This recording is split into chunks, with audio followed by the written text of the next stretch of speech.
So recently I've been trying to find the correct settings in Kerbal Space RAM to give me a career mode that I'm interested in playing, and my most recent attempt starts with the hard preset and then changes a few settings to make things a little more difficult than the hard preset gives you to start with, and I'm going to try to basically not recover any vehicles unless I land them at the KSC. I actually started with not recovering any vehicles, as you'll soon see, but there was a bit of an issue with that idea. And so for the very first launch, we're just having a little tiny mission with a few monoprop, that's not the right word at all, the mystery goo pods, and doing a little bit of science. As you can see, that launch went as expected, and I tried to get Jebediah to roll the pod off of the launch pad, and despite getting it all the way off of the launch pad visibly, it actually turns out that it was still blocking it. Anyhow, back to the drawing board for the second design. This is the Moho series of craft that I'm calling them, and the objective ultimately is to make it to orbit. It's most definitely not on the whatever.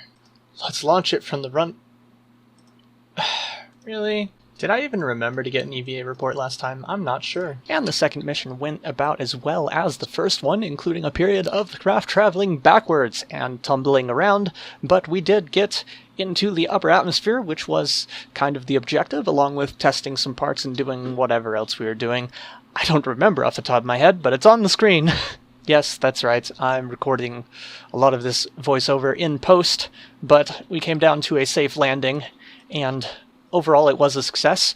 Next time, we're going to try to actually escape the atmosphere, and we're going to unlock a little bit more research to help us do it. Alright, here goes nothing. And unlike the beginning of the rest of my missions in career mode, we actually got to space this time. Although, of course, we did not maintain an orbit, we did not get going nearly fast enough. To be fair, I blame these parts. Well, that and I haven't been doing a whole lot of rocket construction lately. Of course, that makes for a rather dramatic re-entry. Fortunately, we survived this okay, and are able to collect a whole bunch of science. After that, it's time to actually take the orbital contract, unlock a couple more parts, and build the Moho 4 under the principle of more boosters! I then had to upgrade the runway to be able to launch this monstrosity, and then change its boosters for a lower part count, and then change the staging a bit more because it needed more thrust. Okay, no throttle deviation during first stage. All of these need to burn down at the same rate. I might deviate slightly from that anyhow. And as you can see, I did indeed deviate from that significantly, and my pitch to the horizon was also extremely late. This, of course, was very inefficient, but I'm not too worried about it. Although it does really suck to carry around these extra boosters longer than necessary. And you can bet I was very happy to achieve orbit, finally. And just as soon as I was in orbit, it was time to head back, no time to waste. I tried to go for a rather gentle descent to start with, as I had reduced the ablator on board, and I'm playing with settings that I'm really not sure how deadly re-entry can be. After this, another contract, this time for data from space near Kerbin, and I started on a new probe design. However, I quickly realized I'd rather modify the Moho 4 to launch for the scientific data required. This was a little overkill, as it did not need to achieve orbit. However, it was a safe way to recover the data guaranteed, with a tested design. The next design was briefly going for a continuation of the Moho series before I decided it really deserved a new name. I'm naming these after the planets in KSP, so this time it's the Eve 1. This was a moderately successful launch right up until... Oh, shh.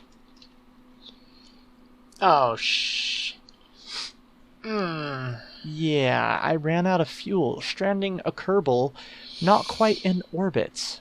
I then frantically began time warping, hoping that his decaying orbit would bring him back to the surface before he ran out of supplies on board. Alright, well, let's see if he survives one more orbit. While doing so, I did notice a piece of debris that technically should be falling to Kerbin 2 at the same time, roughly. Oh, hey, look. It's the debris that should be falling with me. But, unfortunately, as it is not the loaded part that I am viewing, it does not, due to the way the game simulates physics. Apoapsis needs to fall faster! Come on, Apoapsis. Get back in the atmosphere. Okay, looks like this time we might actually do it. Preapsis is still falling. We're still descending. Our apoapsis is still outside of the atmosphere. We're getting very close to going back up. Apoapsis is now in the atmosphere. We're now the camera recognized it, and now we're falling again. We almost started rising, but we're continuing descent. And somehow he's not dying of overheating.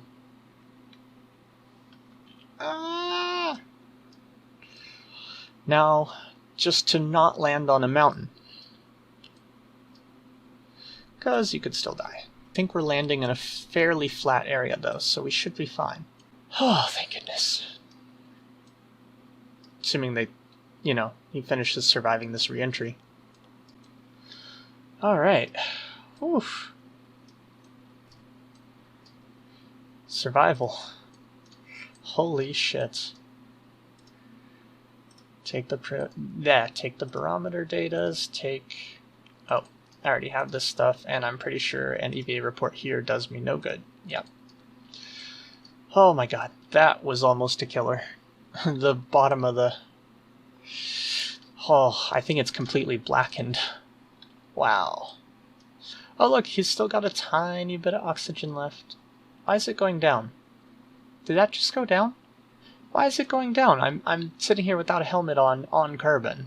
34 science. All of these are 45, aren't they? Yeah, so we can't do any more scientific stuff yet. And the rest of the random stuff I did in this recording isn't really useful or interesting. So thanks for watching, and as always, oh god, this took forever to make. I literally recorded this so long ago. But editing has been a beach. Cool. So we'll have more science.